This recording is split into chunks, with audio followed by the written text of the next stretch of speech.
Welcome to Carey Open, a podcast where we open a window into the world of Carey Baptist College. This episode is a recording from our chapel gathering called Karakia. Well, good morning. Today's message is titled Two Kings, Two Kingdoms, and One Decision That Changed Everything. So we've been journeying through the first book of Kings, and we're about to step into chapter 12, where we see the kingdom of Israel torn apart, resulting in the northern kingdom and the southern. But the story actually begins long before the split, and it happens because Israel didn't suddenly fall apart. It slowly bent in the wrong direction. So under David, the kingdom was united. Under Solomon, it reached its peak: wealth, power, influence, the temple built in Jerusalem. And if you were watching from the outside, you would have called it success. But success and faithfulness are not always the same thing. Before we jump into chapter 12, let's take a little recap and refresh our memory with what Deuteronomy has told us about what it means to be a king. What are the qualifications, and where has Solomon failed? So verse 17 to 20 of chapter 17 in Deuteronomy says, "A king must not take many wives, or his heart will be led astray. He must not accumulate large amounts of silver and gold. He is to write for himself a copy of the law and read it for life, so that he will revere the Lord his God and follow all the words of the law, so that he won't consider himself better than his fellow Israelites." And let's not forget the horses. A king, according to Deuteronomy, must not acquire a great number of horses. But Solomon moves in the opposite direction. 700 wives, more than one or two, 300 concubines, 1,400 chariots, and 12,000 horsemen. He accumulates wealth that rivals the greatest empires of the time. Think Elon Musk plus some. And power that expands in every direction. And slowly, almost quietly, his heart drifts. And this is a sobering reality. You can be externally successful and internally drifting at the same time. It's a bit like someone who looks like they've got their life together: career, family, social media presence. But underneath, something is unraveling. And you don't see it all at once. But over time, cracks become fractures. Fractures become crevices. And sometimes irreversible fissures develop. So let's jump over to 1 Kings 9 verse 6, which warns what will happen to Israel if Solomon turns aside and he worships other gods. If you have your Bibles and you want to follow along, you're very welcome to. So 1 Kings 9 verses 6 through to 7. It says, "But if you or your descendants abandon me and you disobey the commands and the decrees that I have given you, and if you serve other gods and worship other gods, then I will uproot Israel from this land that I have given them. I will reject this temple that I have made holy to honor my name, and I will make Israel an object of mockery and ridicule among the nations." Pretty harsh. Let's jump over to chapter 11, verses 9 to 13. There's a further warning, and it says that the Lord was very angry with Solomon, for his heart had turned away from the Lord, the God of Israel, who had appeared to him not just once, but twice. He had warned Solomon specifically about worshipping other gods, but Solomon did not listen to the Lord's command. Therefore, the Lord said to Solomon, "Since this has been your mind, and you have not kept my covenant and my statutes that I have commanded you, I will surely tear the kingdom from you and give it to your servant. Yet, for the sake of your father David, I will not do it in your lifetime. I will tear it out of the hand of your son. I will not, however, tear away the entire kingdom. I will give one tribe to your son for the sake of my servant David and for the sake of Jerusalem, which I have chosen." So now in 1 Kings 12, Solomon dies, actually I think at the end of chapter 11, and in chapter 12 his son Rehoboam steps into leadership. He travels to Shechem for his coronation. This is his moment. New king, new era, fresh start.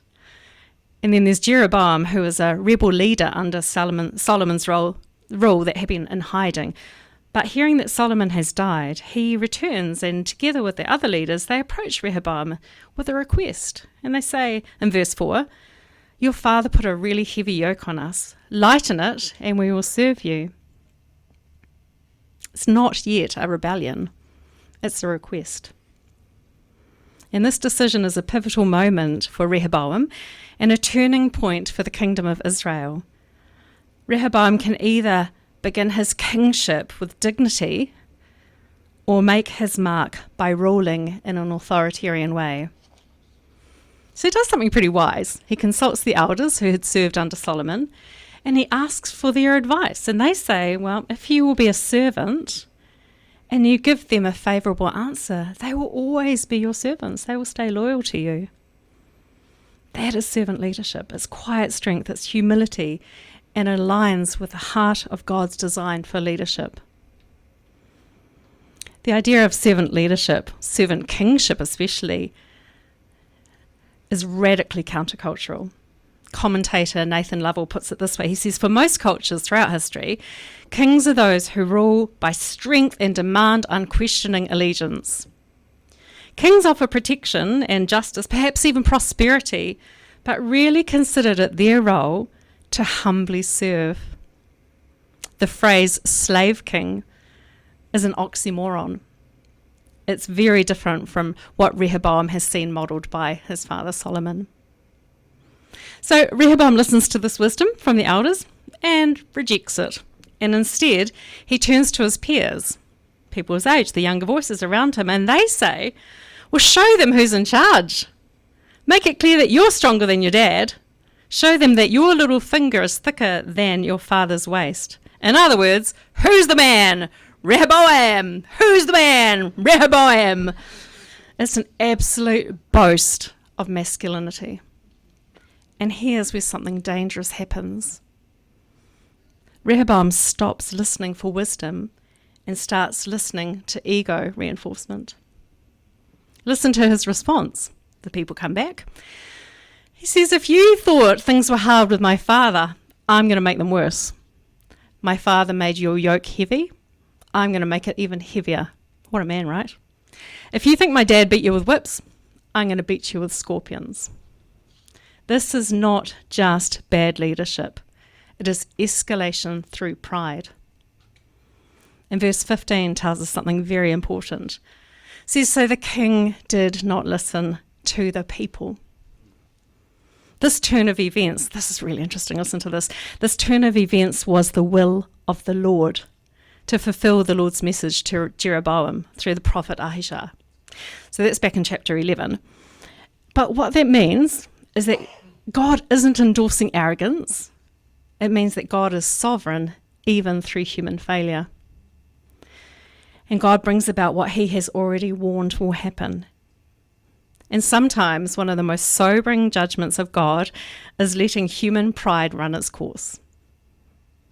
So the people respond in verse 16 with words that echo like a breaking point. What share do we have in David? To your tents, O Israel. The cry, to your tents, O Israel, signals this breakdown of a shared identity. The people no longer see themselves as one people under Davidic rule.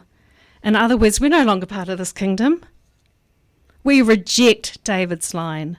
We are returning to our own tribes and we are done with this king.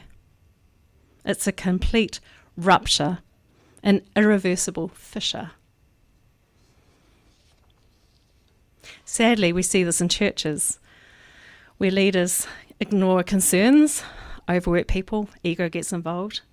Well, they make decisions without listening, and over time wounds deepen, and what might be an opportunity for reconciliation instead gives way to division. People leave, some never returning. And the body, once knit together so beautifully in unity, becomes fractured, revealing not just organisational failure, but a rupture in this witness to the grace, truth, and reconciling work to which the church is called. So we see in 1 Kings chapter 12, just like that, the kingdom splits. 10 tribes go north, 2 remain on the south. And what took generations to build collapses in a moment. They leave Rehoboam to rule Judah. But this is where the story goes a little deeper than politics, because this is not just human failure. This is divine judgment. And God has already said this is what's going to happen. We've heard about it. Solomon, God's appeared to you twice. We've heard about it. And yet, wonderfully, this is not the end of the story, because even in judgment, God is faithful. If we jump back to chapter 11, the prophet Ahijah says to Jeroboam that God will tear the kingdom from Solomon's line, but, and there's a but, for the sake of my servant David, in the city of Jerusalem, he will leave one tribe. And I will take the kingdom from his son's hands, and I'll give one tribe to his son, so that David, my servant, may always have a lamp before me in Jerusalem, the city where I choose to put my name. Rehoboam is the grandson of David, just keeping you up to play in terms of whakapapa. And 1 Samuel 13 verse 14 says, the Lord has sought out a man after his own heart and appointed him ruler of his people, and that man is David. So Rehoboam retains rulership over the nation, over the tribe of Judah, for the sake of David. But the kingdom is divided, the north and the south, 2 kings, 2 kingdoms, but the covenant is not destroyed. And one commentator says, possibly this passage's most important lesson is how much easier it is to break up what belongs together than it is to restore what is broken. Let's sit with that again. How much easier is it to break up what belongs together than it is to restore what's broken? That thread runs through history, right? We see it. Leaders that are hungry for power. Don't know who comes to mind for you, but a couple come to mind for me. We see it through corruption. We see it through exile. We see it even through silence. It's like a story that looks like it should have ended chapters ago, the story in 1 Kings 12, but somehow it continues because generations later, a new voice enters the scene and people begin to call him Son of David. They're not just using a name. They are awakening an expectation that somewhere in this broken story, a rightful king would come. The Messiah, the promised one. And when Jesus speaks in Matthew 11, we see exactly what kind of king he is. He says, come to me, all who are weary and burdened, and I will give you rest. Take my yoke upon you, for I am gentle and humble in heart. Do you hear the contrast? Rehoboam says, I'm going to make your burden heavier. Jesus says, I will give you rest. Rehoboam uses power to increase pressure, and Jesus uses authority to bring relief. Rehoboam leads through dominance. Jesus leads through sacrificial love. Rehoboam fractures a kingdom. Jesus restores. And this is where the contrast becomes deeply personal, because we all live under yokes. Financial pressure, societal and cultural expectations, anxiety about our future, shame, fear, the feeling that if we don't hold everything together, it will fall apart. And sometimes, like Rehoboam, we also respond to pressure by tightening control on our lives, our relationships, people around us. But Jesus offers something different. It's not the removal of responsibility, but it's a different kind of burden. It's a shared one. It's a guided one. It's a life that's aligned with Him. And beautifully, Jesus doesn't offer just minimal repair. He offers full restoration. Doesn't always mean that life gets easier, unfortunately, but you're not alone under the weight. I've seen that in my own life, many times actually, moments where I expected collapse, and instead God's steady faithfulness shows up in ways that I just couldn't have anticipated. So let me tell you a little story, because I like telling stories. So a couple of years ago, I was getting ready for work and scrolling social media. Don't pretend you don't do it. When a post caught my eye, and it said, God knew this moment was coming and he has a plan. I thought, oh, that's cool. Moved on, kept scrolling. 2 hours later, my manager called me into a meeting and told me that my job was being disestablished. It was devastating. I remember crying and thinking, what am I going to do? Like, my job was a live-in apartment manager and chaplain, and it included housing. So I was losing not just my job, but where I lived. So suddenly I was in a situation of just thinking, this is impossible, God. I don't know what to do. I felt really overwhelmed, searching for somewhere to live or juggling a very part-time job and looking for more work, and everything felt impossible. And I remember thinking it would take a miracle, but trusting that God is faithful. He has shown up. Not always on my timing, but always faithful. Two or so weeks later, I was miraculously shortlisted for a rental property, and not long after that, I signed the tenancy agreement on the house that I currently live in, that I adore.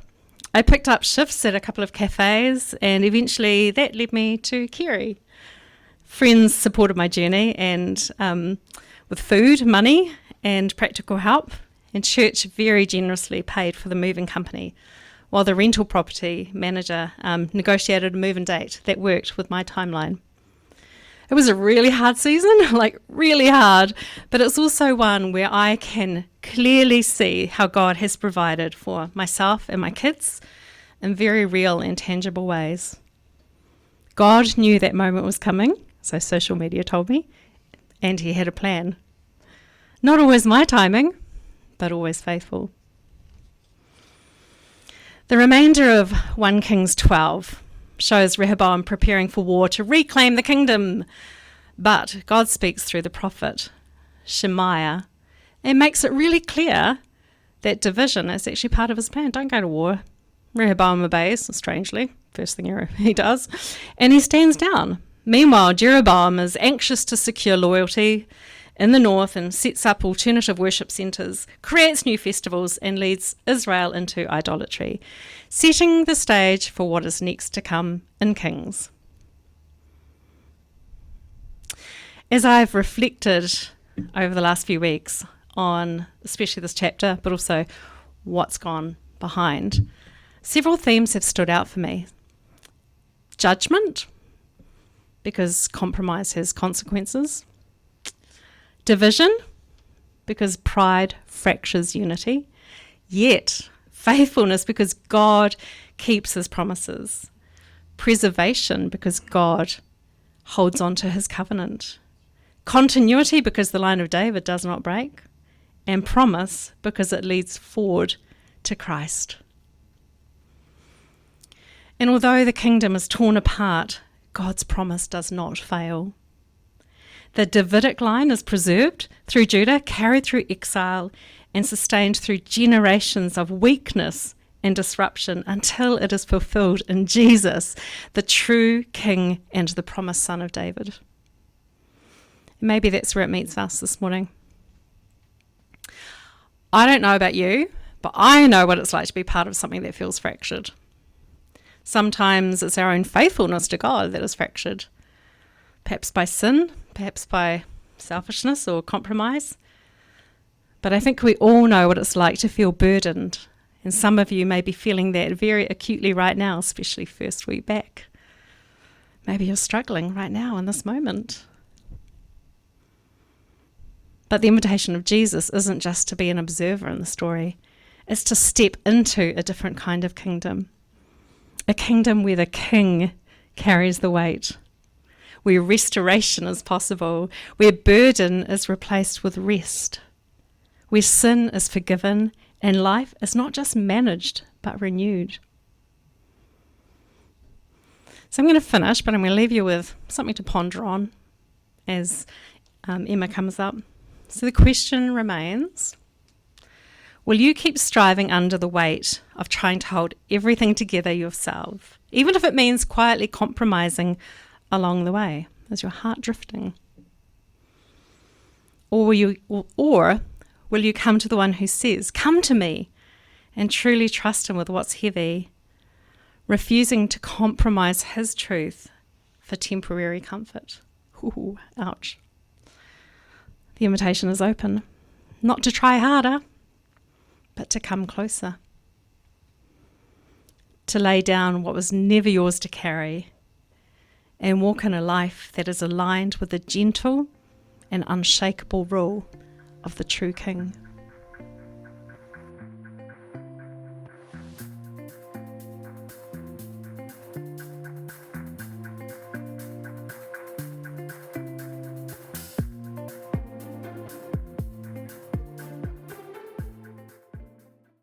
The Baptist NZ Podcast Network.